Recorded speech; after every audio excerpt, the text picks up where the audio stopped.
은혜스러운 찬송을 위해서 감사합니다. 여러분, 예수님이 언제 오실까요? 예수님이 언제 오시겠습니까? 여러분들 마음 가운데는 우리가 이 땅에 살아있는 우리 세대에 오실까요? 우리의 자식들이 어린 자녀들도 있는데 그 우리의 다음 세대에 오실까요? 언제 예수께서 오시겠습니까?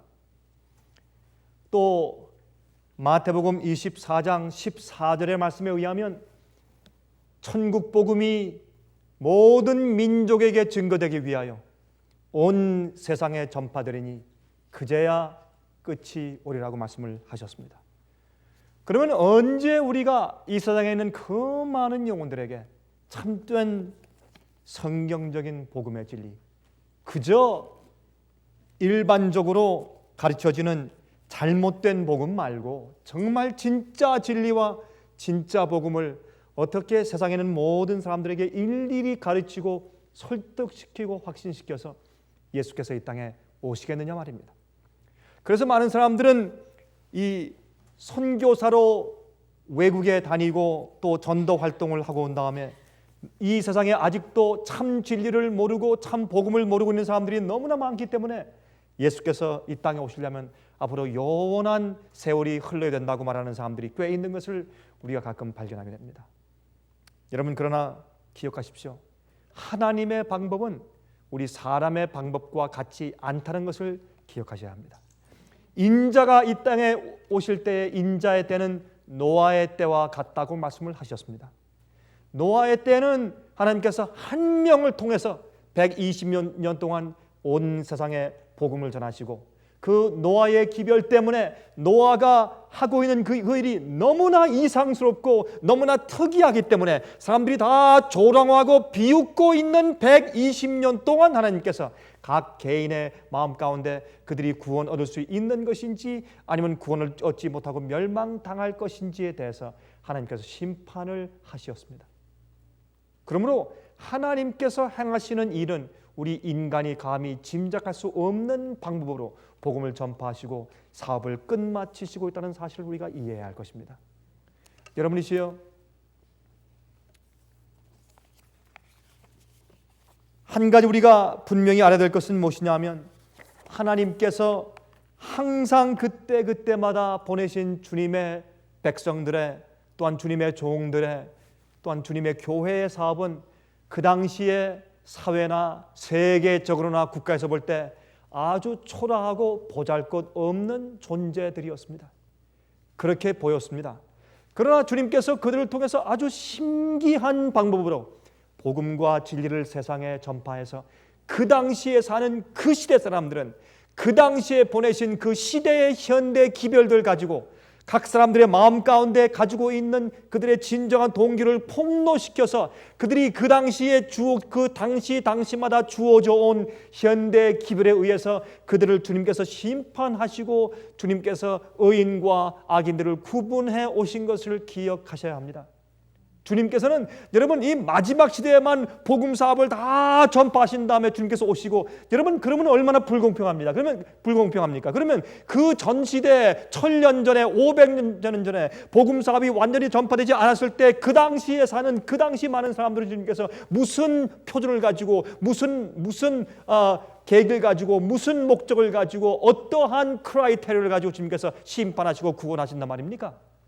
그러므로 여기에 온 세상에 복음이 전파되는 이 마지막 시대는 주님께서 이 세상에 사는 모든 사람들이 핑계할 수 없는 하나님의 완전한 교회의 현시가 생긴단 말입니다. 모든 사람들이 보고 하늘이 보고 여러분 이 복음 사업은요 이 땅에 있는 인간들만 위해서 이루어지는 것이 아닙니다. 하늘에 있는 교회가 천천만만 천사가 내려다보면서 하나님을 다시 한번 그들이 깨닫고 있고 그들이 섬기온 하나님을 더 밝히 알고 있고 또한 이 죄악을 다루고 대쟁투를 다루고 마귀와 죄의 근원을 다루는 하나님의 역사를 통해서 그들이 크게 무언가 좀 배우고 있는 것입니다. 그래서 사도 바울은 이 세상은 하늘에 있는 천사들에게 교과서라고 말씀하고 있는 것입니다. 그래서 주님께서 이 땅에서 당신의 사업을 끝마치시고 우리가 하늘 가는 것은 여러 가지의 요소가 걸려있는 그런 문제입니다. 간단한 문제가 아닙니다. 우리는 너무 유한한 눈으로 보기 때문에 이해할 수 없지만 하나님은 여러 가지 문제를 전부 다 복합적으로 생각하셔야 되기 때문에 이렇게 오랜 시간 동안 기다릴 수밖에 없는 것입니다. 그러나 오래가지 않을 것입니다. 오래가지 않을 것입니다. 여러분 보십시오. 항상 성경에 주님께서 내가 어떻게 하리라라고 예언하시고 그렇게 약속하신 다음에 그 약속을 주님께서 참으시다가 맨 마지막에 하나님께서 더 이상 인내할 수 없는 지경에 이르렀을 때에 그 일들이 이루어진 것을 볼 수 있습니다. 왜 그렇습니까? 이 세상의 조건들이, 이 세상의 교회의 조건들이 더 이상 주님께서 그냥 내버려 둘 수 없는 그런 지경까지 가게 되었을 때 주님의 인내의 한계가 생기는 것입니다. 그 한계점에 도달했을 때 주님께서 항상 사업을 끝마치시고 끝내신 것을 보게 돼요. 그것이 바로 유대인의 역사가 아닙니까? 그것이 바로 노아 시대의 역사가 아닙니까? 그것이 바로 엘리야 시대의 역사가 아닙니까? 그것이 침례 요한 얘기가 아닙니까? 그것이 바로 AD 34년도에 스데반이 돌로 쳐서 맞아 죽을 때에 더 이상 유대 나라는 하나님의 선택된 민족이 되지 않게 된 역사가 아닙니까? 그러므로 여러분 여러 가지 조건들을 우리가 깊이 생각하면서 주님께서 복음 사업을 어떻게 끝마치실 것에 대해서 우리가 인식하고 알아야 될 것입니다. 저는 개인적으로 말씀을 연구하고 제가 지금까지 살아오면서 제가 주 앞에 기도하고 제가 얻은 제 마음 가운데 확신을 통해서 저는 하나님의 마음과 하나님의 계획 속에 있는 하나님의 인내의 한계가 거의 끝마쳐져 가고 있는 시대에 우리가 살고 있다고 전 100% 확신하고 있습니다. 여러분, 그래서 우리는 복음 사업이 곧 끝마치게 될 것을 믿음으로 믿는 것입니다. 이것은 인간의 힘이 아니고 인간의 어떤 테크놀로지가 아니고 인간의 재산도 아니고 인간의 어떤 기술도 아니고 인간의 전도 집회도 아니고 하나님의 특별하신 계획과 단순한 방법을 통해서 주의 사업을 마치시고 예수께서 이 땅에 곧 임하실 것입니다. 전 그것을 분명하게 믿습니다. 여러분, 20세기 초기에 천재 물리학자였던 알버트 아인슈타인 박사가 내놓은 이론인 E equal MC 자성. 여러분 잘 아시죠? 이것은 상대성 원리 중에 하나죠. 상대성 원리가 몇 가지가 있는데 그 중에 하나가 가장 유명한 것이 E equal MC 자성입니다. E는 에너지죠. 에너지는 무엇이냐? M은 mass입니다. 물량의 물질. 어떤 물질에다가 C 자성은 무슨 뜻이냐면 그것을 갖다가 빛의 속도를 두 제곱한 속도로 어떤 물량을 부딪히게 만들면, 예를 들어서 장갑이 있으면 장갑 속에 우리 손가락이 싹 들어가는 것처럼 양쪽 두 가지 물량의 속도를, 이쪽도 빛의 속도고 이쪽도 빛의 속도로 마치 손가락이 이 장갑 속에 싹 들어가는 것처럼 정확하게 맞추어 들어가서 같이 부딪히게 만들면 핵 반응을 일으켜서 적은 소규모의 물량을 할지라도 그것이 엄청난 원자폭탄 같은 파워가 생기며 그것을 잘 이용하면 원자로의 에너지화할 수 있다고 하는 그런 이론입니다. 이것은 사실은 아인슈타인 박사가 이 천체를 연구하면서 얻게 되었어요. 하나님께서 이 세상의 천체를 만들어서 이 우주의 별들이 움직이고 엄청난 그런 에너지가 우주에 확산되고 있으면서 태양이 계속적으로 누가 배터리를 갈아주지 않는데도 계속 활활 불타고 있으며 이 지구가 정확하게 태양 주위를 돌고 있고, 여러분 이 지구가 말이죠, 조금만 태양에 가까워도 타 죽어버리고 조금만 멀어도 얼어 죽어버릴 수밖에 없지만 이 엄청난 기적이 태양과 정확한 기간을 두고 무슨 끈을 묶어 맨 것도 아니지만 정확하게 돌고 있는 이 천체의 움직임을 보고 그 속에는 엄청난 하나님의 창조의 에너지를 보고 나서 알버트 아인슈타인 박사는 이 상대성 원리를 그가 발견해낸 것입니다. 이것은 창조가 아닙니다. 이것은 발견입니다. 제일 처음에 많은 물리학자들이 이 말을 듣고 나서 이해할 수가 없었습니다. 그런데 유럽에서 세계 2차 대전이 터지고 나서 서로 각 나라 간에 이제 핵폭탄 개발에 열을 올리면서 아인슈타인 박사의 이론이 드디어 과학자들 마음 가운데 이해되기 시작했습니다. 미국에서 드디어 이제 그것을 만들었는데 이런 스테인리스 스틸, 그런 이 쇠 뇌관을 만들고 그 안에 옥수수처럼 생긴 두 개의 우라늄 이 기둥을 만들었습니다. 옥수대처럼 꼭 만들어진 그런 우라늄 두 기둥을 조그맣게 만들고 거기에 특별한 기술을 통해서 이 두 우라늄 물질이 빛의 속도로 서로 핵반응을 일으키게 만드는 것입니다. 그것으로 원자 핵 폭탄을 만들었는데 그것이 E=mc 자승이라는 이 이론이 실제화가 되는 순간이었습니다. 그것이 히로시마와 나카사키에 떨어졌을 때 온 도시를 불바다로 만든 엄청난 폭탄이 되어버려서 이 폭탄은 이 세상 역사를 영원히 바꿔놓고 말았습니다. 그 간단한 이론이 현실화된 것입니다. 여러분 아십니까? 저는 한 가지 믿는 것이 있습니다. 이 성경 가운데도 엄청난 이론이 숨겨져 있습니다. 그것은 우리가 성경에서 읽을 땐 이론이에요. 단순한 이론이고 아무것도 아닌 것 같습니다. 아인슈타인 박사가 말한 것도 단순한 하나의 수학 공식처럼 아무것도 아닌 이론처럼 보였지만 그것을 이해하는 사람들이 그것을 가지고 폭탄화했을 때 이 세상을 바꾸어 놓고 말았습니다. 마찬가지입니다.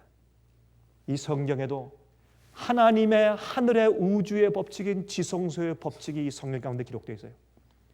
그것이 여러분과 제 마음속에 들어와서 현실화되어 버리면 세상이 뒤바꿔져 버려요. 세상이 폭발돼 버려요. 엄청난 힘이 생겨요. 이것 때문에 하나님의 복음 사업이 끝마쳐지고 우리가 드디어 하늘 가는 것입니다. 여러분, 여러분도 그렇겠지만 저는 이 세상에 더 이상 하루도 머물러 살길 원치 않습니다. 여러분, 물론 우리가 부족한 것이 많고 우리가 아직도 성장할 그런 분야들이 많이 있겠지만 저는 저희 집사람과 제가 차를 타고 다니면서 우리가 항상 하는 얘기가 있습니다. 여보, 예수님께서 언제 오실까? 또 특별한 징조가 없어. 언제 예수께서 오실까? 빨리 오시면 좋겠는데, 빨리 우리가 하늘 가고 싶은데, 그 대화가 우리 대화의 중심입니다. 우리는 매일 그렇습니다. 매일 그렇게 삽니다. 우리가 부족하지만 그러나 우리의 마음과 우리의 초점의 중심은 예수님의 재림이고 복음 사업의 끝마침이고 어떻게 하면 내가 그 사업에 동참할 수 있을지에 대한 염원이 우리 마음 전체입니다. 왜요? 예수님이 속히 오셔야 되기 때문에 그렇습니다. 세상에 고통이 너무 많고 문제가 너무나 많고 주님을 몰라서 고통당하고 희생당하는 영혼이 너무나 많으며 세상에 전쟁이 너무 많고 또한 거기서 억울하게 죽는 사람들이 너무나 많기 때문에 예수께서 빨리 오셔서 세상의 역사를 뒤바꾸시고 세상 역사를 다시 새롭게 만드셔야 합니다. 그것이 제 소원입니다. 여러분, 그래서 성경에도 하나님의 사업을 마치는 뇌관이 있어요. 이 두 가지 경험이 마치 원자폭탄의 안에 있는 이 우라늄이 옥수처럼 두 대가 있는 것처럼 두 가지의 경험이 하나님의 교회 안에 생겨야 합니다. 이것이 무엇인가? 오늘날 교회에서 말하고 있는 많은 것들은 거의 다 이것은 하나의 이론이요. 믿음으로 말미암는 의의 얘기도 사실은 이론이지만 그것이 내 마음속에 들여와져서 내 나를 뒤바꾸고 내게 힘이 되고 내 경험이 될 때 그것은 원자폭탄처럼 힘을 발휘하는 것입니다. 예수님께서 그것을 바로 마지막 교회에 원하시고 계시는데 그 말씀을 우리가 사도행전 3장 19절부터 21절에서 발견할 수 있습니다. 우리 다 같이 펴서 보십시다. 사도행전 3장 19절부터 21절까지 있는 말씀을 보시면 여기 이런 말씀이 기록되어 있는 것을 우리가 발견하게 돼요.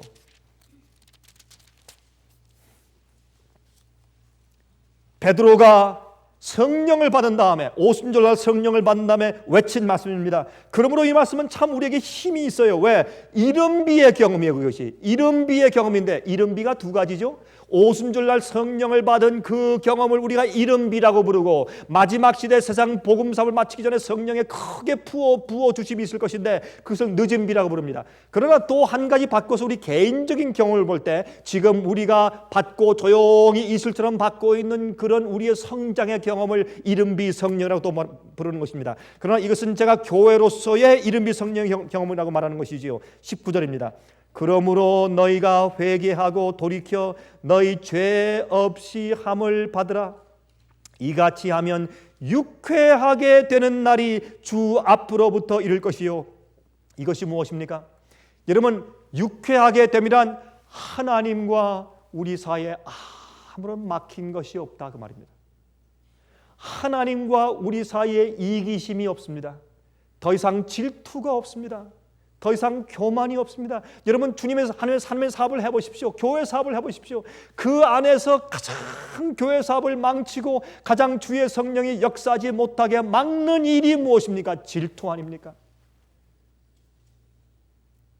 그 사람이 나보다 더 흥하고 내가 쇠하여 되리라, 그런 마음들이 너무나 적기 때문에 주의 사업이 망쳐지게 되는 것을 우리가 세상에서 보는 것입니다.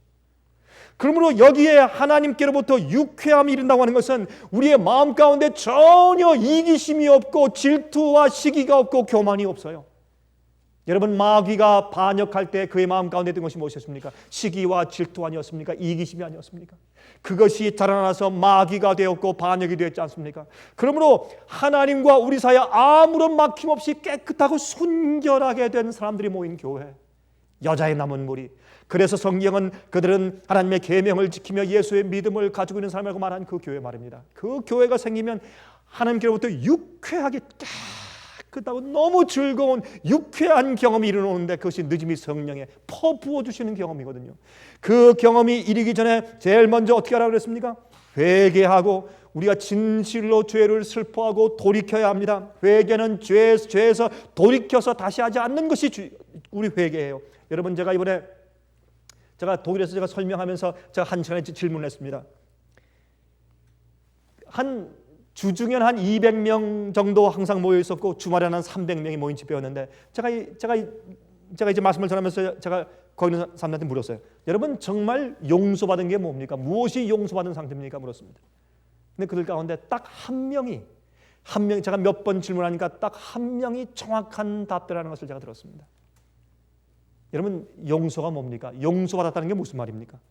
진심으로 용서받은 상태가 어떤 상태입니까? 여러분, 매일 받는 용서가 있고 해마다 받는 용서가 있는 것이 성소제도 아닙니까? 그것이 대속죄의 얘기 아닙니까? 그것이 시브리 10장에 있어요. 정말 진정으로 용서받은 상태는 우리가 지금 고백하고 회개할 때마다 용서를 받아왔지만, 그러나 우리가 범죄할 때 기록돼야 되고 또 씻어야 되고, 우리가 범죄하면 또 기록돼야 되고 또 씻어야 되고 또 기록돼야 되고 또 씻어야 되고. 여러분, 그래서 사실 우리가 정말로 용서받은 상태는 그 죄를 더 이상 반복하지 않게 될 때가 진실로 용서받은 상태가 아니에요. 여러분, 상식적으로 생각해 보세요. 우리가 계속적으로 우리가 실수하든 넘어지든 계속적으로 그 죄를 범하고 있는 한 계속적인 용서가 필요하기 때문에 그 죄가 그 사람 세계에서 그치게 될 때 드디어 진정한 용서의 상태에 우리가 들어가는 것이 아닙니까? 그것이 대속죄의 얘기거든요. 이것을 위해서 지금 우리가 이른비를 받는 성령의 차곡차곡 받는 경험을 통해서 성화의 과정과 성장의 경험 가운데 있는 것이거든요. 그 다음에 나중에 주님께서 어떤 사람들, 정말 죄 지키를 그친 사람들, 그 사람들이 하나님의 계명을 지키는 사람들이거든요. 그 사람들이 예수의 믿음을 가지고 사는 사람들 아닙니까? 그런 교회가 준비된 다음에 앞으로 원자폭탄이 많은 것입니다. 엄청난 일을 이루는 것입니다. 여기 보면 그래서 말씀하기를, 이 베드로가 말하기를 회개하고 돌이켜서 너희 죄 없이함을 받으라. 이것은 블라딩아롭신이에요. 우리가 죄를 회개하고 슬퍼 여기고 돌이키는 것뿐만 아니라 죄 자체가 내게서 도말되어 씻어 나가 침을 당하는 것입니다. 이것을 이해하지 못하는 그리스도인들이 오늘날 세상에 가득히 있지 않습니까? 그러므로 복음이 제자리 걸음을 하면서 값싼 복음이 전해지고 진짜 영원한 복음이 전해지지 못하고 있는 세상에 우리가 지금 살고 있는 것입니다. 여러분, 그래서 여기 보면 그러므로 이렇게 죄를 진심으로 회개하고 슬퍼하며 죄를 미워하고 내 자신을 미워하고 죄에서 돌이켜서 죄의 도마를 받고 죄가 없어진 경험을 하면, 그러면 유쾌하게 되는 경험이 주님께로부터 이룰 것이요, 그때 주님께서 너희를 위하여 예정하신 그리스도 곧 예수를 보내시리니. 그 뒤에 말씀 보세요. 하나님이 영원 전부터 거룩한 선지자의 입을 의탁하여 말씀하신 바 만유를 회복하실 때까지는 하늘이 마땅히 그를 받아두리라. 하늘이 이 땅을 볼 때 정말 준비된 교회가 거룩한 경험을 통해서 이들은 정말 하늘이 되었구나, 하늘의 교회와 이 땅의 교회가 하나가 되었구나, 하늘의 천사가 그들과 함께 살아도 되겠구나, 이제 이렇게 해서 정말 이 세상이 마지막 교회를 통해서 모든 진리가 전부 회복된 다음에 모든 진리대로 사는 사람들, 영원한 복음대로 사는 사람들 볼 때 하늘처럼 이 지구가 다시 회복되었구나. 여러분, 그 숫자가 이 지구 인구의 전체가 될 필요 없어요. 그것은 그래서 성경은 마지막 시대 그 입에 거짓이 없고 하나님 보좌 앞에 흠이 없는 14만 4천들이라고 말하는 것입니다. 그 교회들은 영적인 12지파예요. 하나님께서 이스라엘 백성들을 택해서 세상의 대표로 삼은 것처럼 그들은 세상의 대표자예요. 그들이 이런 경험을 하면 주님께서 세상이 회복된 것으로 간주하시고 주님께서 하늘이 맡아두었던 예수님을 다시 이 땅에 보내시는 것입니다. 왜요? 실제적으로 이 땅이 회복될 때가 되었기 때문입니다. 새 하늘과 새 땅이 되는 것입니다. 이것이 바로 복음 사업을 마치는 능력의 초점이에요. 성경이 말하는데 그것을 다니엘 8장 13절과 14절에 말하기를 내가 들은즉 거룩한 자가 말하더니 다른 거룩한 자가 그 말하는 자에게 묻되 이상에 나타난 바 매일 드리는 제사와 망하게 하는 죄악에 대한 일과 성소와 백성이 내어준 바 되어 짓밟힐 일이 어느 때까지 이를꼬 하매 그가 내게 이르되 2300주야까지니 그때 성소가 정결하게 함을 입으리라 하였느니라. 2300주야까지니 2300주의 예언처럼 긴 예언이 성경에 없지 않습니까? 그 예언 이외에는 다른 예언이 없다고 성경은 말하는 것입니다. 그 예언이 끝난 다음에 더 이상 내가 지체치 아니하리라. 여러분, 그것은 요한계시록 10장에 있는 얘기 아닙니까? 그 예언에 말씀하기를 이 예언 이외에 다른 이제 기간적인 예언이 더 이상 없다는 것입니다. 이건 끝이라는 겁니다. 이제 이 영원한 복음에 의해서 이 복음에 의해서 마지막 교회가 준비되면 그들이 회개하고 돌이켜서 죄 없이 함을 받는 경험이 생기고 그래서 하늘이 그들에게 유쾌한 경험을 주어서 늦은 비가 퍼부어지면 드디어 하나님께서 예수님을 이 땅에 다시 보내신단 말입니다. 더 이상 지체하는 법이 없습니다. 이제부터는 이 경험을 하는 교회가 생기면 어느 때든지 예수께서 오실 수 있다, 그 뜻입니다. 이에 여기에 이제 영적인 컴비네이션이 있죠. 죄의 도말과 또 무엇입니까? 늦은 비 성령입니다. 교인들 마음속에 있는 죄의 도말의 경험과 두 번째, 하늘에서 퍼부어지는 능력 늦은 비가 합쳐지면 그것은 원자폭탄보다 더하는, 옛날 오순절절 성령보다 더하는 엄청난 능력이 생기는 것입니다. 여러분, 그때 가면요 어떤 일이 생기는 줄 아십니까? 우리가 열심히 쫓아다니면서 복음 전한 그런 결과가 아니라 하나님께서 말고필 손에 주시는 겁니다. 여러분, 지금 이 세상에 오사마 빈 라덴이라는 이름을 모르는 사람이 있겠습니까? 세상에? 아무도 오사마 빈 라덴 이름을 모르는 사람이 없어요. 어느 나라에 가도. 왜 그렇습니까? 9.11 사태 때문에 앞으로 하나님께서 우리가 이해하지 못하는 엄청난 신비의 기적적인 섭리의 어떤 사건을 일으켜요. 그래서 이 땅에 살고 있는 마지막 교회를 들어 올리셔서 모든 사람들이 저 사람들이 누구야? 라고 관심을 갖도록 만드는 그런 사건이 생기는 것입니다. 그때 복음사업은 끝나는 것입니다. 옛날에 엘리야 이스라엘 나라에서 다 알았어요. 유대 나라에서 침례 요한 다 알았어요. 옛날 시대 노아 다 알았어요. 왜? 이상한 사람이니까. 엘리야 이상한 사람이요. 안 그래요, 여러분? 침례 요한 극단이요, 광신이요, 괴짜요. 옷도 이상해요. 입고 먹는 것도 이상하고 이상해요. 회개하라고 외치고 독불장구 같아요. 교만하게 보여요. 노아 미친 할아버지였어요.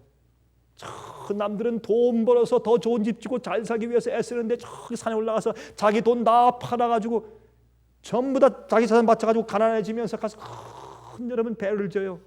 비가 한 번도 온 적이 없는 세상에 말이죠. 미친 사람이죠.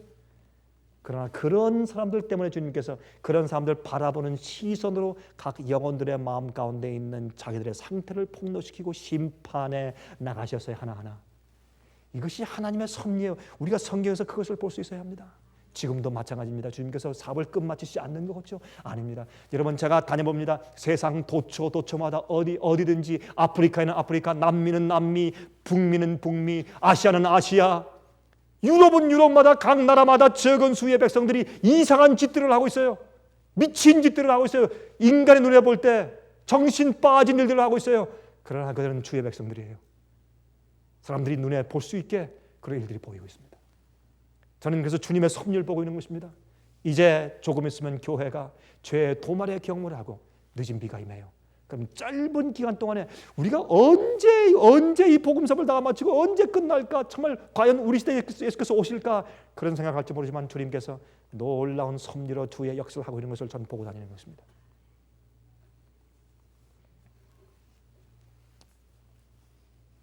여러분, 그래서 요한계시록 18장 1절 2절 보면 이제 늦음이 성령이 임해서 죄의 도말 사업을 한 교회와 늦음이 성령을 받은 그 사람들이 나가서 외치는데 어떻게 말씀하고 있습니까? 이 일 후에 다른 천사가 하늘에서 내려오는 것을 보니 큰 권세를 가졌는데 그의 영광으로 땅이 환하여지더라. 힘센 음성으로 외쳐 가로되 무너졌도다 무너졌도다 큰 성 바벨론이요 귀신의 처소와 각종 더러운 영에 모이는 곳과 각종 더럽고 가증한 새에 모이는 곳이 되었도다. 여러분, 이게 뭡니까? 드디어 진리를 잘못 알고 복음을 잘못 알고 가르친 교회들에 대해서 너희가 귀신의 가증한 새들에 모이는 장소가 되었다. 바벨론이다. 거기서 나와라. 참된 진리와 복음을 믿으라고 하는 그런 마지막 호소의 음성이 세상에 퍼지는 것입니다. 그들에게서 무엇이 나옵니까? 영광이 나옵니다. 그들의 영광이 온 땅에 환해집니다. 여러분, 마지막 백성들을 온 세상이 관심을 가지고 바라볼 때 그들은 깜짝 놀랄 것입니다. 그들 속에 있는 참으로 놀라운 담대한 믿음과 그들의 거룩한 성질과 성품 때문에 온 세상이 깜짝 놀라게 될 것입니다. 그래서 여러분 이런 일이 생기면 어떤 사건이 생길 것인가 우리 보십시다. 요엘서 2장을 다 펴십시오. 여러분, 요엘서 2장 1절부터 11절까지 있는 말씀을 좀 펴서 보십시다. 여기 보면 마지막 시대 주님께서 어떤 주님의 백성들이 어떻게 일할 것인가에 대해서 상징적으로 기록할 말씀이 나와요. 요엘서 2장 1절부터 11절까지 읽어보십시다. 이것은 마치 군대가 전쟁하는 것처럼 기록되어 있지만 이것을 영적으로 상징적으로 해석하면 주의 마지막 백성들 교회가 참으로 이 죄악과 잘못된 오류와 함께 싸우는 마귀와 함께 싸우는 그 전쟁인 것을 우리가 알 수 있어요. 1절부터 시온에서 나팔을 불며 나의 성산에서 호각을 불어 이 땅 거민으로 다 떨게 할지니 이는 여호와의 날이 이르게 되느니라. 이제 임박하였으니 곧 어둡고 캄캄한 날이요 빽빽한 구름이 끼인 날이라. 새벽빛이 산 꼭대기에 덮인 것과 같으니 이는 많고 강한 백성이 이르렀음이라. 이 같은 것이 자고 이래로 없었고 이후 세세에 없으리로다. 불이 그들의 앞을 사르며 불꽃이 그들의 뒤를 태우니 그 전의 땅은 에덴 동산 같았으나 그 후의 땅은 황무한 들 같으니 그들을 피할 자가 없도다. 그 모양은 말 같고 그 달리는 것은 기병 같으며 그들의 산 꼭대기에는 뛰는 소리가 병거 소리와 같고 불꽃이 초계를 사르는 소리와 같으며 강한 군사가 항우를 벌이고 싸우는 것 같으니 그 앞에는 만민이 송구하여 하며 무리의 낯빛이 하얘졌도다. 그들이 용사같이 달리며 무사같이 성을 더위 잡고 오르며 각기 자기의 길로 행하되 그 항우를 어기지 아니하며 피차에 부딪히지 아니하고 각기 자기의 길로 행하며 병기를 충돌하고 나아가서 상치 아니하며. 여러분, 지금은 주의 백성들끼리 싸움이 많지만 그때는 서로 싸우지 않습니다. 충돌하지 않습니다. 성중에 뛰어 올라가며 성 위에 달리며 집에 더위 잡고 오르며 도적같이 창으로 들어가니 그 앞에서 땅이 진동하며 하늘이 떨며 일월이 캄캄하며 별들이 빛을 거두도다. 여호와께서 그 군대 앞에서 소리를 발하시고 그 진은 심히 크고 그 명령을 행하는 자는 강하니 여호와의 날이 크고 심히 두렵도다. 당할 자가 누구이랴. 여러분이시여, 이렇게 주의 교회가 앞으로 마지막 전쟁을 싸워서 이기고 승리하고 예수께서 이 땅에 오신다고 성경은 상징적으로 말씀하고 있습니다. 여러분, 지금 현재 바벨론에 있는 주의 백성들이 진실되지만은 아직 빛이 없는 사람들, 순수하지만 오류에 속임당해 있는 자들이 하나님의 빛으로 나올 것입니다. 그리고 그들은 엄청난 군대가 되어서 일할 것입니다. 그들의 열성 때문에 세상이 놀랄 것입니다. 세상이 두려워하는 사람들이 될 것입니다. 이 에너지를 가진 자들은 더 이상 아무것도 두려워하지 않습니다. 교회의 연관을 두려워하지 않고 가족들이나 친척들도 두려워하지 않고 그들은 진리에 대한 확신을 가지고 일할 때 아무도 그들을 막지 못하게 된다고 말입니다. 우리 펴서 보십시다. 이사야 60장 1절부터 3절 보십시다. 이사야 60장 1절부터 3절을 좀 읽어보십시다. 여기 잘 보세요. 일어나라, 빛을 발하라. 이는 내 빛이 이르렀고 여호와의 영광이 내 위에 임하였음이니라. 보라, 어둠이 땅을 덮을 것이며 캄캄함이 만민을 가리우려니와 오직 여호와께서 내 위에 임하실 것이며 그 영광이 내 위에 나타나리니 열왕은 내 빛으로 열왕은 비치는 내 광명으로 나오리라 그랬습니다. 그 뒤에 보세요. 내 눈을 들어 사면을 보라. 무리가 다 모여 내게로 오느니라. 내 아들들은 원방에서 오겠고 내 딸들은 안기워 올 것이라. 드디어 주의 백성들이, 감추었던 보석 같은 백성들이, 진실하고 순수한 사람들이, 진리를 몰랐던 사람들이, 오류에 잘못 속임당했던 사람들이, 진지하지만 어떤 끈에 묶여 있어서 나올래야 나올 수 없던 사람들이, 그들이 정말 원방에서, 이쪽 섬에서, 저 나라에서 그들이 정말 이 비둘기가 날아오는 것처럼 때를 지어서 딸들과 아들들이 주의 빛으로, 열방의 빛으로 나오는 것입니다. 이럴 때 보세요. 어땠습니까? Arise and shine. 그래서 영어로 일어나라, 빛을 발하라. 왜요? 이는 내 빛이 이르렀다. 무슨 빛이 이르렀어요? 여호와의 영광이 내 위에 임하였더라고요. 하나님의 영광이 우리 위에 임하면 그 영광 때문에 온 땅이 환해지고 드디어 주의 백성이 나오는 것입니다. 마지막 사업이 끝나고 추수가 끝나는 것입니다. 추수 사업이 끝나는 것입니다. 여러분, 120볼트짜리 전류를 240볼트 기계에 연결하면 어떻게 됩니까? 기계가 터져버리죠. 타버립니다. 엔진이 타버려요. 제가 처음에 그걸 몰랐을 때, 여러분 어떤 때는 드라이기, 아니면 어떤 때는 면도기, 전 뭐 드라이기는 안 가져다니지만 이 면도기 말이죠. 면도기 옛날 한 10년 전에 말이죠. 지금처럼 그저 120볼트나 240볼트나 그저 아무데나 쓸 수 있도록 그렇게 만들지 않고 미국에 쓸 수 있는 것은 120볼트로 지정되어 있었어요. 그걸 가져가서 한국에 끼니까 그냥 터져버려요. 그냥 뭐 연결하면서 터져버려요. 이거 쓸 수가 없어요. 마찬가지입니다. 여러분, 우리가 하늘의 전류를 받을 수 있도록 우리가 준비돼요. 그것이 죄의 도말이에요. 그래야 능력이 생겨요. 여러분, 늦음이 성령이 임하면요, 두 가지 이유가 있어요. 우리가 죽어요. 첫 번째, 하나님의 능력이 임하면요, 죄를 품고 있는 사람은 죽게 돼서 감당을 못해요. 두 번째, 그 마음 가운데 있는 이기심과 질투심이 있잖아요. 그러면 늦음이 성령을 받으면 자기만 옳다 그래요. 협력이 안 돼요. 당신보다 내가 더 힘이 많고 당신보다 내가 능력이 더 많고 성령이 더 많다고 서로 투쟁하기 때문에 늦음의 성령 교회를 더 분리시켜요. 할 수가 없어요. 그래서 정결케 되고 회개하고 돌이켜서 죄의 도말을 받은 교회에 늦은비가 임하는 것이에요. 그래야. 그런데 여기 뭐라 그랬습니까? 여기에 정말 부패된 채널로 성령의 능력이 통과할 수 없기 때문에 예수님께서 지체되는 것입니다. 그래서 뭐라 그랬어요 여기? 여러분, 요엘서 2장 23절 보시면 이런 말씀이 있어요. 요엘서 2장 23절에 참 재밌어요. 시온의 자녀들아, 너희는 너희 하나님 여호와로 인하여 기뻐하며 즐거워할지어다. 그가 너희를 위하여 비를 내리시되 이른 비를 너에게 어떻게 주시리니? 혹시 기억하시는 분 계세요? 적당하게 주시리니. 적당하게. 이른 비는 뭐예요? 감당할 수 있을 정도로. 새싹이 났는데 폭우가 오세요. 또 쓸러 내려가서 죽어버려요. 그렇죠? 그래서 그때에 따라서 적당하게 이른 비를 살살 주신 다음에 다 큰 다음에 늦음을 주는 거예요. 여기 그가 너희를 위하여 비를 내리시되 이른 비를 너희에게 적당하게 주시리니 이른 비와 늦은 비가 전과 같을 것이라. 이른 비를 적당히 먼저 받아야 합니다. 제일 먼저 거듭남의 경험, 승리의 경험들, 넘어지면서 다시 일어나는 경험들, 성품의 성장, 진리를 이해함, 주의 사랑과 계시를 조금 이해하고 하나님의 사랑을 이해하는 데 비례해서 우리 성품이 자라는 모든 이 경험이 적당히 이른 비 성령을 통해서 자라난 다음에 나중에 늦은 비를 주어야 우리가 감당할 수 있는 겁니다. 아니면 우리가 감당할 수가 없어요. 늦은 비를. 그래서 늦은 비의 파워는 이른비 때보다 훨씬 더 클 것입니다. 그들의 경험과 진리에 대한 이해가 크기 때문에 그렇습니다. 여러분 보세요. 이른비의 경험은 성소 제도에서 볼 때 성소 안, 첫째 칸입니다. 그렇죠? 첫째 칸이에요.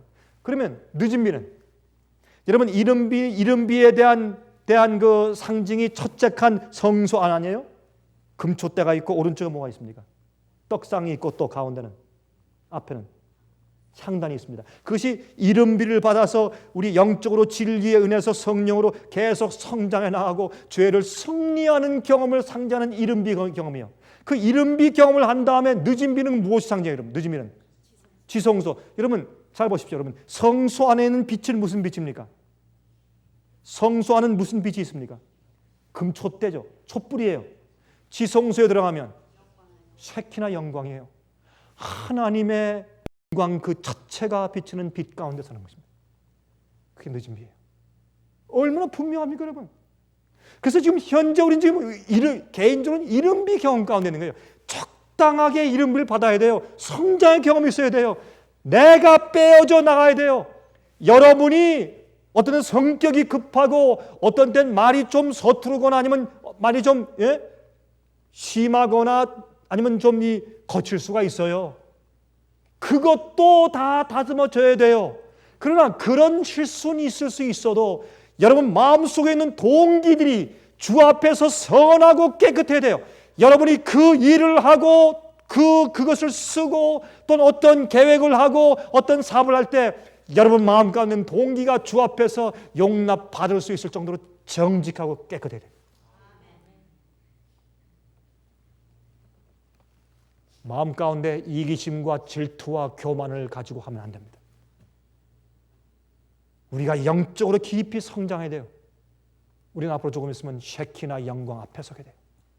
하나님의 성품, 그 큰 노란 성품 앞에 서서 우리가 주님의 성품의 양만큼 성장은 못했지만 하나님의 마음의 사랑의 성품의 질을 우리도 마음 가운데 품고 있는 사람이 되어야 돼요.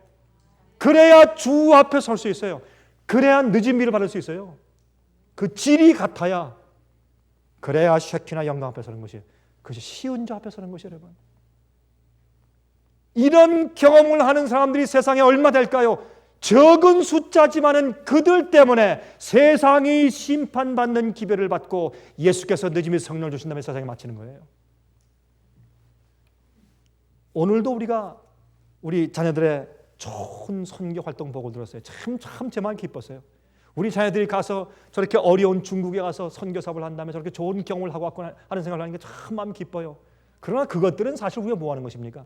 일일이 만나고 그룹을 만나서 진리를 가르치는 그거예요. 그거 가지고는 예수께서 오실 수가 없거든요. 그렇잖아요? 여러분 아시죠? 그런 식으로 해서 예수께서 오신다면 앞으로 500년, 1000년 가도 할 수가 없어요. 그건 불가능한 일이요. 어떻게 오십니까? 하나님께서 하시는 방법은 다른 데 있어요. 우리가 일일이 복음을 전하는 우리가 해야 되지만 또한 사이드에서 이 세상 한 구석에서 주님께서 누구를 지금 준비시킨 줄 아세요?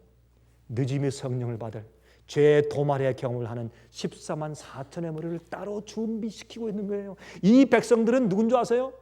노아 같은 사람이에요. 이 백성들은 누군 줄 아세요? 첫 번째 엘리야 같은 사람이에요. 이 사람들은 누군 줄 아세요? 두 번째 엘리야로 온 침례 요한 같은 사람들이에요. 이 사람들은 누군 줄 아세요? 세 번째 엘리야예요. 여러분 이 구약 성경의 제일 마지막 책인 말라기서 제일 마지막 장인 4장 맨 마지막 절에 있는 말씀이 뭐예요? 앞으로 엘리야가 온다는 얘기예요. 엘리야가 온다. 엘리야가 와서 아버지의 마음을 자식에게, 자식의 마음을 아버지께 돌이킨다. 하나님 아버지와 이 세상의 인류를 다시 연합해주는 마지막 사업을 해요. 엘리야의 사업이요. 이 엘리야의 사업을 하기 위해서 마치 두 가지 옥수수 우라늄이 있어서 원자 폭탄이 되었듯이 이 세상을, 죄의 세상을 폭파시켜서 주의 복음 사업을 끝마치게 할 두 가지의 그 비결이 성령에 숨어져 있는데, 그 뇌관이 있는데 그것이 뭐냐면 늦음이 성령과 죄의 도말이요. 우리가 이 세상에서 우리가 교회로서 해야 될 경험은 죄의 도말의 경험이요. 죄가 우리 속에서 완전히 나가는 경험이요. 하늘에서 우리에게 해줄 이 일이에요. 인간과 하늘이 연합하는 것이에요. 하나님과 인간이 연합하는 것이에요. 우리가 하는 것은 죄의 도말의 경험이요, 하늘이 하는 것은 느짐이 성령의 능력을 퍼부어주는 것이에요. 그것이 합쳐지면 엄청난 폭발이 생겨요. 그래서 예수께서 이 땅에 오시는 겁니다. 그것이 세상을 향한 하나님의 계획이요. 너무나 이것은 누가 뭐라고 해도 너무나 분명한 얘기입니다. 이제 머지않아서 이제 하나님께서 이 세상 모든 사람들이 이러한 주의 마지막 교회에게 시선을 다 집중시킬 그런 한 사건을 일으켜요. 여러분, 그런데 그 사건이 이루어지기 전에 어떤 일이 생길 줄 아세요? 여러분, 제 얘기 잘 들으세요. 오해하지 말고 들으세요. 잘 들으세요. 성경에는 항상 두 무리를 강조합니다.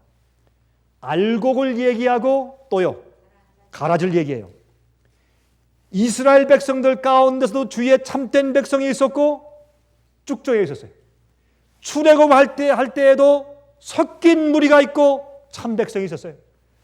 유대 나라에도 예수님을 따르는 참된 무리가 있었고 또한 잘못된 명목적인 주의 백성들이 있었어요. 항상 시대마다 주님께서 백성들을 갈라놓으셨어요. 소돔과 고모라 성을 주님께서 불로 멸망시킬 때도 빠져나와서 구원받은 식구들이 있었고 멸망당한 사람들이 있었어요. 항상 두 무리입니다. 지금은 이 세상이 섞인 무리고 하나님의 교회가 섞인 무리처럼 보이지만은 주님께서 그 안에서 참된 무리와 섞인 무리와 알곡과 가라지를 주님께서 갈라놓고 있어요. 그래서 법궤를 매는 자들아 거기서 나오라 그랬어요. 이사야서에 그렇죠? 그래서 내 백성아 거기서 나와 그 죄에 참여하지 말고 그 받을 재앙을 받지 말라. 이것은 분리입니다. 영적인 분리예요. 다시 말해서 보세요. 마지막 시대 그들이 그리스도인들과 다 짬뽕이 돼서 이렇게 다 섞여 있으면 사람들이 볼 때 누구란 말이야? 누가 계명을 지키고 예수의 믿음을 가진 자들이야? 누구야? 하고 보려고 해도 다 두루뭉실 섞여 있으면 누굴 어떻게 보냐 말이에요. 그래서 예수님께서 갈라놓으셔야 돼요. 분리가 생겨요, 여러분. 분리와 연합이 동시에 교회들에 생기는 것입니다. 어떻게 하는 줄 아세요? 주님께서 마지막 시대 짐승의 표의 마지막 환란을 통해서 일으켜서 이 세상 전체에 미국에서부터 시작한 환란이 온 세상에 전파될 때 그 환란을 통해서 교회마다에서 누가 진짜 주님 믿고 누가 진짜 계명을 지키며 누가 정말 자기 목숨보다 예수 믿음을 지키며 자기 목숨보다 성경 진리를 더 사랑하고 더 지키는지에 대해서 확신이 있는 믿음을 가진 주의 백성을 주께서 골라내세요. 근데 곤란해서 그 사람들은 따로 있을 것인데 어떻게 따로 있게 된 줄 아세요? 침례 요한이 광야의 술이라고 말을 들은 이유가 있어요. 교회에서 설교하지 못하게 쫓아냈어요. 그래서 할 수 없이 광야에 가서 복음을 전했어요. 그래서 그의 별명이 광야에서 외치는 소리였어요. 엘리야는 교회에서 설교하지 못하게 저쪽 시골 구석에서 있다가 와서 어떻게 해요? 아합 궁에 가서 도전을 했어요. 노아도 그 당시에 미친 할아버지였어요. 그 세상 타락한 더러운 마음을 가지고 있고 죄의 도말의 경험을 하고 있지 못한 사람의 마음을 가지고는 그 깨끗하고 청결한 마음을 가진 그 의인들을 이해할 수가 없는 것입니다. 그들은 따로 있었어요. 그래서 그는 방주배를 지었습니다. 여러분이 이런 모든 것들은 여러분과 저에게 무엇을 주어야 합니까? 마지막 시대를 이해하는 지혜를 주어야 합니다. 마지막 시대 주님께서 마지막 시대에 큰 섭리의 사건을 일으켜서 온 세상 사람들이 전부 다 주의 마지막 교회, 여자의 남은 교회를 바라보고서 그렇구나라고 즉시 깨달을 수 있는 그런 사건을 일으키기 전에 주님께서 주의 백성들을 갈라내셔야 돼요. 어떻게 해요? 핍박받음으로, 외로움에 처함으로 그들이 따로 떨어져 나가게 될 것입니다. 이 세상에는 모든 교회들에서 주님께서 그 백성들을 바벨론에서 불러내어서 따로 있게 할 것이기 때문에 사람들이 하나님께서 큰 어떤 사건을 통해서 보게 하실 때 저들이구나. 왜요? 온 세상의 시선을 집중받는 사람들이에요. 오해받는 사람들이에요. 핍박받는 그룹들이에요. 그 사람들을 보고 하나님의 성품을 보게 되고 진리를 보게 될 것입니다. 그때 주님께서 그들의 교회의 죄의 도말의 경험 플러스 하늘에서 늦음이 성령의 유쾌함을 퍼부어 주실 때 그 두 개의 물량이 합치는데 어떻게 합친 줄 아세요? C 자승이에요. 빛의 속도의 2제곱으로 그냥 하나를 합쳐져 버려요. 하늘의 능력이 교회 경험과 합쳐져 버릴 때 그때 하늘이 세상이 지금까지 목격해 본 적이 없는 엄청난 영적인 능력과 파워가 생기게 되는 것입니다. 그것 때문에 짧은 시간 내 예수님께서 복음 사업을 마치시고 하늘이 옳다고 주님의 사업이 옳고 주님의 복음 사업이 옳고 주님의 심판이 의롭고 옳다고 찬송드린 다음에 예수께서 이 땅에 재림하시는 것입니다. 그러므로 지금 이 시대에 우리가 눈에 보이지 않지만 하나님께서 당신의 사업을 하고 계신 것을 기억하시기 바랍니다. 이 세상은 도처에 주의 백성들이 있고 주의 교회가 있고 보이지 않을 때 주님께서 개인적으로 그룹으로 주께서 당신의 백성들에게 영적인 놀라운 역사를 하고 있고 분리하신 일을 하고 있고 정결케 하시는 사업을 하고 있다는 사실을 믿으시기 바랍니다. 제가 이번에 한 부인을 만났습니다. 그 집회에서. 이 부인은 제가 보면서 이 부인이 주 앞에 감사하면서 주 앞에 영광을 돌리고 정말 믿음으로 살고 주님을 신뢰하고 살 수 있다면 이 세상에 아무도 그렇게 할 수 없다고 핑계할 자가 없겠다 하는 생각이 들어갔습니다. 이 부인이 아들을 안고 있는데 이 아들은 밥만 기형아예요. 겉으로 생긴 건 멀쩡한데 밥만 먹으면 무엇이든지 채소든 뭐든지 먹기만 하면 들어가서 말이죠. 그것이 fat으로 변해요. 이상한 병이에요. 먹기만 하면 그것이 fat이 돼서 그게 살이 찌고 뇌도 문제가 생겨서 곧 죽습니다. 이제 앞으로 한 2, 3년이면 죽는데요, 아이가. 그 죽을 기형아를 안고 있는 이 어머니 심정이 어떻겠어요? 예? 참 그 어머니가 와서 그 절실한 그 심정과 그 집에서 절실한 그 얼굴을 제가 보게 되었어요. 근데 그 어머니가 우리와 이제 만나서 같이 기도하는 가운데 이제 간증하는데 이 아이 이후에 아들을 또 낳았어요. 또 낳았는데 그 아이가 또 기형이었어요. 기형인데 귀가 뺨에 붙어 있어요. 뺨에 이렇게 붙어 있고 머리가 이 옥수수처럼 이렇게 삼각형이에요. 눈이 귀가 밑에 내려가 있고 두 눈이 귀 이쪽에 이렇게 박혀 있고 이건 뭐 어떻게 볼 수가 없어요. 너무 끔찍했어요. 그래서 아이가 낳은 다음에 그 남편이 너무 끔찍하니까 담요로 나온 아이가 담요를 덮어버렸어요. 그래서 아이가 죽었습니다. 그래서 그 남편이 지금 감옥에 가 있어요. 지금 곧 죽는 기형을 안고 있어요. 그 어머니가. 여러분 그런데 그 부인이 얼마나 신앙이 좋은지. 주님께서 자기 생에 베푸시는 모든 섭리를 있는 그대로 받아들이고 수용하고 주 앞에 감사하며 찬양하며 주께서 시키는 모든 일을 하겠다고는 그의 정성과 절실한 마음. 진짜 깊은 감동을 받았어요. 여러분이시여, 이 세상에는 도처마다 여러분이 눈으로 보지 못하지만 엄청난 영적인 경험하는 주의 백성들이 흩어져 있어요. 그리고 욥 같은 시련당한 사람들도 있어요. 어떤 사람들은 정말 남들이 이해하지 못하는 놀라운 죄의 도만의 경험을 실제로 하는 사람들이 있어요. 여러분 제 마음 가운데 한 가지 마음의 아픔이 있어요. 신랑이 더디옴으로 열 처녀들이 졸며 잘세하는 표현을 전 요즘처럼 제 가슴 속 깊이 뼈저리게 느끼고 이해한 때가 과거에 없었어요. 예수님의 재림이 더디오니까 여러분 주의 백성들이 어떻게 하고 있습니까 지금? 예? 할 수 없이 이 세상에 살아야 돼요. 예? 할 수 없이 곧 가나안 땅에 들어가려고 하다가 그들이 믿음이 없어서 돌이켜서 40년 동안 광야에 돌기 때문에 할 수 없이 살아야 되기 때문에 있었던 일처럼 이 세상에 살아야 돼요. 어떻게 돼요? 자녀를 학교 보내야 돼요. 직장생활을 하면서 돈을 벌어야 돼요. 음식을 사야 돼요. 옷도 사야 돼요. 신발도 사야 돼요. 뭐도 해야 돼요. 저것도 해야 돼요. 무슨 전화비도 내야 되고 휴대폰도 있어야 되고 요새 휴대폰 없으면 살지 못한대요. 옛날에 없이 어떻게 살았는지 모르겠어요. 요새 또 컴퓨터 없으면 못 사는데 인터넷 없으면 못 살아요. 옛날에 그거 없이 어떻게 살았는지 모르겠어요. 근데 일단 가져보니까 없으면 못 살겠어요. 너무나 비용이 많이 들어요. 여러분이시여, 이 아이들이 침례 요한처럼 깨끗하게 마지막 늦음이 성령을 알아서 큰 소리 외치면 아이들을 키우기 위해서 애쓰던 마음들이 이제는 할 수 없이 살아야 되기 때문에 아이들에게 이 세상에서 살게 만들어야 돼요. 교육받게 만들어야 되고. 왜요? 신랑이 오는 것이 지체되기 때문에 그들이 졸며 자요. 요즘처럼 제 마음이 안타깝고 그렇게 아픈 적이 과거에 없었어요. 이 열처녀의 비유가 정말 이런 뜻이구나. 제 가슴을 정말 후벼내듯이 아프게 하고 뼈저리게 느끼게 하는 그런 때가 과거에 없었어요. 여러분 그러나 기억하십시오. 예수님 속히 오십니다. 옛날 노아 홍수 때 홍수 오기 바로 직전까지 아무 일도 생기지 않는 것처럼 보이다가 하루아침에 비가 왔어요. 소돔과 고모라 성도 하루아침에 불이 내려왔어요. 여러분 유대 백성들에게도 은혜 기간이 그들이 자고 일어나서 먹고 자고 일하고 들어올 때 그들이 알지 못하는 사이에 조용히 지나가 버렸어요. 지금도 마찬가지입니다. 여러분 우리가 깨어나십시다.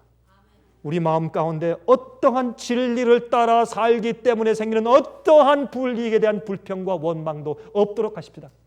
앞으로는 중간 입장에서 난 하나님 모릅니다. 나는 한 번도 교회 가본 적이 없습니다. 나는 성경을 모릅니다. 난 하나님이 계신지 아닌지 모르겠습니다. 무신론자 이런 사람들은 앞으로 없어요. 왜요? 마귀의 역사가 눈에 보이고 천사 역사가 눈에 보이기 때문에 분명히 영혼이 있고 하나님께서 계시구나. 그런데 어떤 것이 진리인가? 진리냐 오류냐 마귀 악령의 편이냐 하나님의 영의 편이냐 둘 중에 하나만 생기지 중간 사람은 앞으로 없어져요. 여러분 난 많이 배웠다. 난 과학자다. 나는 무신론자다. 나는 유전이 아니고 무엇이죠? 진화론을 믿는다. 이런 사람들은 앞으로 없어집니다. 두 종류밖에 없어요. 진리를 믿는 주의 참 백성 아니면 바벨론 두 종류밖에 없어요. 왜요? 눈에 초자연적인 신의 영역에 영의 영역의 사건들이 눈에 실제로 보이기 때문에 그 일은 앞으로 곧 오는 것입니다. 여러분 제가 말씀드렸죠? 이번에 베네딕트 16세 교황이 콜론에 있는 라인강을 배 타고 지나갈 때 그들의 환호하는 것을 보고 그의 연설을 보고 제 마음 가운데 또 다시 한번 저 느낌이 있었습니다. 그의 영설은 뭔지 아십니까? 내 교황이 된 이유는 이 세상에는 모든 종교를 특히 기독교를 하나로 합쳐서 종교 연합하는 것이 하나님이 내게 주신 사도의 부르심입니다. 그랬어요. 지금까지 모든 일이 준비되어 있어요. 이제는 합치는 것입니다. 이 합치는 일이 엄청난 사건들을 통해서 이루어질 것입니다. 그때 세상이 끝이 올 것입니다. 그때 주님께서 준비된 백성들을 이제 보이실 텐데 한번 들어보십시오. 제가 이번 주에 읽은 한 책에서 제가 이러한 글을 읽었습니다. 들어보십시오. 하나님의 하늘 성전이 열렸다. 그 문지방은 하나님을 사랑하고 그 계명을 지킬 모든 교회를 위한 영광으로 빛나고 있다. 우리는 연구하고 명상하고 기도해야 한다. 그리하면 우리는 하늘 성전의 안뜰을 분별할 영적 통찰력을 갖게 될 것이다. 우리는 보좌 주위를 둘러싼 하늘 찬양대 노래와 감사의 주제를 깨닫게 될 것이다. 시온이 일어나 빛을 발할 때 그 빛은 가장 찬란하며 귀한 감사의 노래가 성도들의 모임 중에서 들릴 것이다. 적은 실망과 곤란함 때문에 생기는 불평하고 투덜거림이 사라질 것이다. 우리가 금으로 된 안약을 받을 때 우리는 저 너머에 있는 영광을 보게 될 것이다. 믿음은 사탄의 무거운 그림자를 가를 것이며 우리는 우리를 위하여 자신의 공로의 향을 드리는 우리의 중보자를 보게 될 것이다. 주께서 우리가 보기를 원하시는 대로 있는 그 실상 그대로 우리가 보게 될 때 우리는 하나님의 사랑의 거대함과 다양함을 깊이 느끼게 될 것이다. 우리가 주님의 사랑과 진리의 크심과 높음과 넓이와 깊이를 이해하게 될 때 우리가 거기에 상당하게 거기에 비례해서 우리가 변화함을 받는 것입니다. 우리의 힘으로가 아니라 하나님의 놀라움과 사랑의 그 현실을 이해하게 될 때 우리가 울먹이며 회개하고 주님처럼 변화당하게 되는 것입니다. 그 경험이 마지막 교회에 있을 때 여러분과 제가 그 속에 함께 간절하게 바랍니다.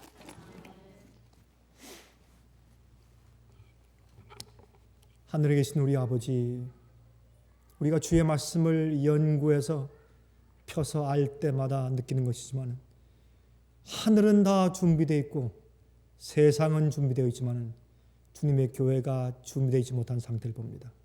그러나 한 가지 감사하고 분명히 믿는 것은 주님께서 보이지 않는 손으로 채찍을 손에 쥐시고 말고삐를 손에 쥐시고 마지막 사업을 손수 마치시고 있는 것을 믿습니다. 주여, 그 일을 행하셔서 참으로 죄의 도말과 주님의 늦음이 성령의 역사가 합쳐질 때 우리를 그 속에 두어 주시길 기도합니다. 그리고 우리의 마음속에 축복하셔서 죄가 싫어져서 죄가 나가는 깨끗한 경험이 매일 저희 마음속에 있도록 해주시옵소서. 새 속에 물들지 않게 항상 저희를 붙들어 주시옵소서. 주님이시여 주님이시여 주의 사랑의 현시와 계시가 우리 마음 가운데 매일매일 더 깊이 이해되게 해주시옵소서. 사랑 많으신 예수 그리스도의 거룩하신 이름으로 간절하게 기도합니다.